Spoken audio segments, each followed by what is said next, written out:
ఒక విశాలమైన అడవిలో ఒక గంభీరమైన సింహం గాఢ నిద్రలో ఉన్న సమయంలో ఒక చిన్న ఎలుక అనుకోకుండా దాని మీద నుంచి పరిగెత్తింది.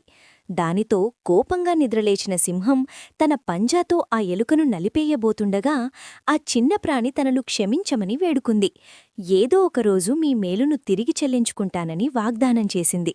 అంత చిన్న జంతువు మృగరాజుకు ఏ విధంగా సహాయం చేయగలదో అని నవ్వుకున్న సింహం దయతో దానిని వదిలేసింది. కొన్ని రోజుల తర్వాత ఆ సింహం వేటగాడు వేసిన బలమైన వలలో చిక్కుకుంది. తన శక్తంతా ఉపయోగించినా దాని నుండి బయటపడలేకపోయింది. సింహం యొక్క ఆర్తనాదాలు విన్న ఎలుక వెంటనే అక్కడికి చేరుకుని తన పదునైన పళ్లతో వలతాళ్లను కొరికి సింహాన్ని విడిపించింది. కృతజ్ఞతతో వినయంతో నిండిన ఆ సింహం ఎవరినీ వారి పరిమాణాన్ని బట్టి తక్కువ అంచనా వేయకూడదని గ్రహించింది. ఆ రోజు నుండి సింహం మరియు ఎలుక ప్రాణస్నేహితులయ్యాయి.